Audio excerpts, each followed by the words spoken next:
politique. Moi, je pense que ce que j'ai fait, j'ai participé, je suis en train de participer à la libération de mon pays. Et je trouve ça un rôle, un devoir qu'on doit le faire. Et je trouve ça comme quelque chose qui est très lié à la littérature aussi. Je suis toujours écrivain, même quand j'ai participé à la Révolution, j'étais toujours écrivain, parce que je pense que l'écrivain, mon concept de l'écrivain, c'est quelqu'un qui doit toujours rester parmi les gens. Je ne pense pas les importances qui révèlent la maladie, les symptômes et les complications. Et ça, c'est une leçon très importante pour tous les médecins, parce que on apprend qu'on ne peut jamais guérir les symptômes sans guérir la maladie. Alors, on doit savoir quelle est la maladie, on doit guérir la maladie. Alors, je pense que cette règle n'est pas seulement pour le corps humain, mais c'est aussi pour la société humaine.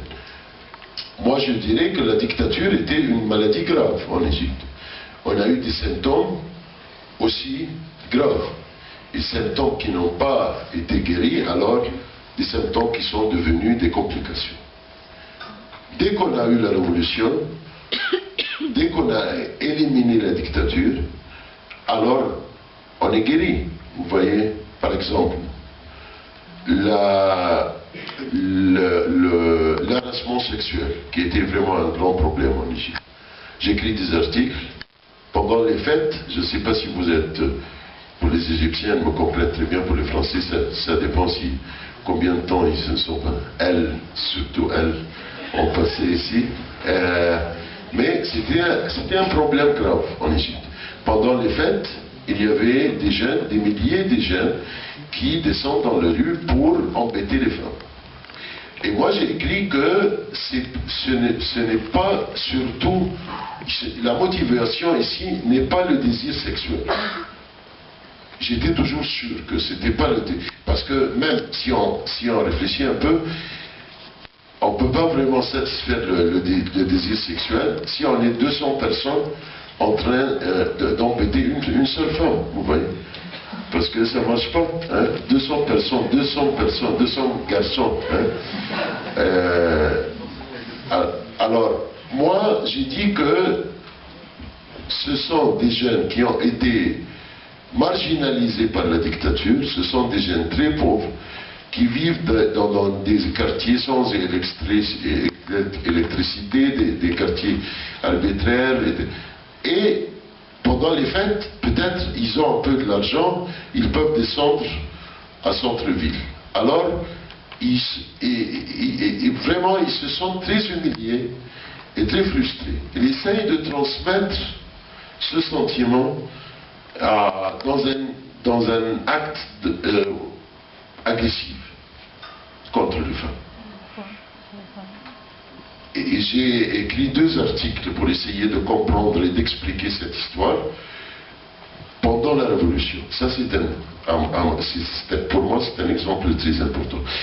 J'ai vécu, je dois dire aussi que la place Tahrir n'est pas la Révolution en fait. La place Tahrir est devenue le symbole de la Révolution, mais il y avait des places Tahrir partout en Égypte. Mais je parle de la place Tahrir ici au Caire. La place Tahrir, on vivait au minimum 2 millions de personnes vivaient pendant 3 semaines. Il y avait au minimum 300 ou 400 000 femmes qui dormaient, qui couchaient pendant la nuit à la place. Moi j'ai vécu 3 semaines, il n'y avait pas de police, il n'y avait aucun harassement sexuel. Pas une seule fois. Et je trouve que le changement ici est très évident. Vous voyez, parce que... de moments d'humanité exceptionnels. Tout à fait. On n'est plus frustré. Alors, on essaye, on est guéri. Vous voyez, la fête, la dernière, pendant la fête, la grande fête, la dernière, moi j'étais dans la rue, je traversais le pont de Kasr-el-Nil, et j'ai vu 2 filles et entourées par 400 garçons. Et je me suis dit, oh là là, autrefois, ça continue. Ce qui s'est passé, c'est incroyable. C'est que ces deux filles ont été embêtées par une personne. Alors, les 40 garçons ont décidé de protéger les deux filles et ils ont mis les deux filles dans un... Vous voyez? Mais je suis ennuyé. Je ne pense pas que ce Parlement va vraiment présenter la révolution. Je pense aussi que le Conseil militaire n'a pas aidé la révolution. Je dirais même le contraire, que le Conseil militaire a fait des barrières contre le changement. Ce qui s'est passé en Égypte pendant ces 10 mois, on peut le résumer comme un conflit entre la révolution, un vrai conflit entre la révolution et le Conseil militaire. La révolution voulait un vrai changement en Égypte et le Conseil militaire faisait tout ce qu'il peut pour préserver le régime de Moubarak. Alors on a une scène qui est une scène unique, vous voyez, c'est que Moubarak n'existe plus, mais le régime de Moubarak est là. Et on s'adresse au régime, je trouve ça vraiment ridicule, on s'adresse au régime de Moubarak pour que le régime de Moubarak puisse éliminer le régime de Moubarak. Ça ne veut rien dire, vous voyez. M. Ganzouri, par exemple, on s'adresse à M. Ganzouri pour qu'il puisse, vous voyez, arranger le ministère de l'Intérieur. On voyait l'islam comme une grande religion. On a eu l'interprétation égyptienne de l'islam dès 1899 par Mohamed Abd. Alors, on a eu une interprétation de l'islam égyptienne très progressive, très démocratique. C'est pour cela que l'Égypte vraiment a fait, malgré le fait que l'Égypte a été occupée par les Anglais, mais on a fait pendant le XXe siècle un progrès incroyable, incomparable. L'Égypte était, pendant le XXe siècle, il y avait l'Égypte et il y avait les autres. Vous voyez? On parle de théâtre, on parle du cinéma, on parle de la femme au Parlement, la femme au gouvernement. Pourquoi? Pas seulement parce que l'Égypte est un grand pays qui a des potentiels, mais aussi parce que on s'est débarrassé de toutes les barrières d'une interprétation fermée de la religion. Vous voyez? Alors, la religion est devenue pour nous une motivation et pas une barrière. Vous voyez? On n'a jamais pensé que l'islam peut être utilisé comme un programme politique. Simplement. On était toujours musulmans. Mais je parle, tous les leaders de l'Égypte pensaient que l'islam est une religion. Une grande religion, mais surtout pas un programme politique. Si on parle de Saad Zarloul, on parle de Gamal Abdel Nasser, on parle de Mustafa Nahaz, tous les leaders. Vous voyez?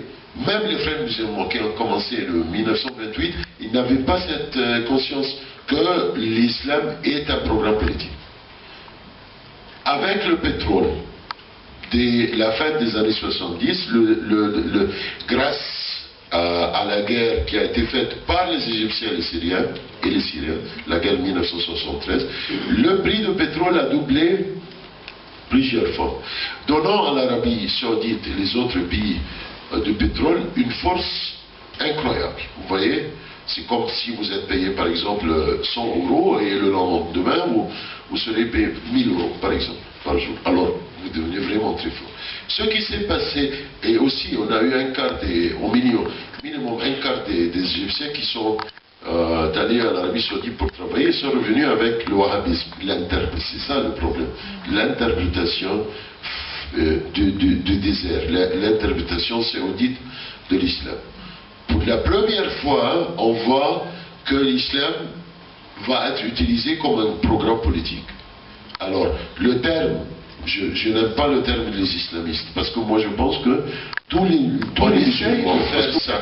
On essaye de dire, de confondre les choses. Quand on dit l'islam c'est la solution, ça veut dire quoi? Ça veut dire que c'est moi qui présente, c'est moi les frères musulmans qui présentent l'islam. Mais vous non. Je vous dis que l'islam est la solution, alors vous n'êtes pas pour l'islam, c'est moi qui est pour l'islam. Et ça veut dire que les autres sont moins musulmans en fait. Ça veut dire que les coptes sont dehors. Quand on dit l'islam c'est la solution, et quand on est copte, qu'est-ce qu'on peut faire? On n'a pas cette solution. Vous voyez? Alors ici, il y a un usage politique très dangereux de la religion. Vous voyez, c'est pour cela. Et aussi, on peut pas, l'islam n'a pas comme toutes les religions, n'a pas vraiment présenté un système politique précis. Parce que ce n'est pas le rôle de la religion. Alors qu'est-ce qu'il essaye de faire? J'ai écrit des articles sur ça, c'était la réaction, ils sont très agressifs, vous voyez. Et dans l'un de vos articles,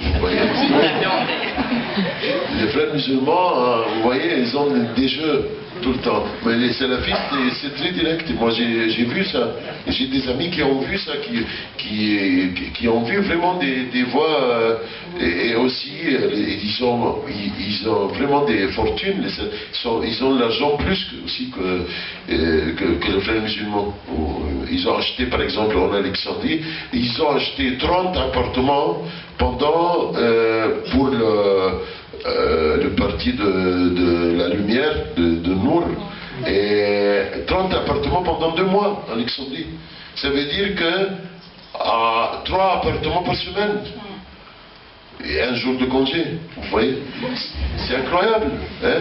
Et on pose pas la question d'où est-ce que vous avez eu cet argent.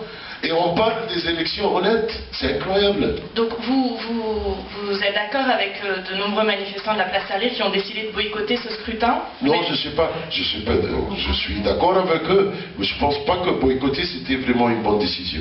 Vous voyez, je pense qu'on devait aller, moi je suis allé, il y avait des frères musulmans qui étaient en train d'attendre les gens, les voteurs, pour dire oui, et c'était contre la loi, toujours comme si s'est passé aujourd'hui.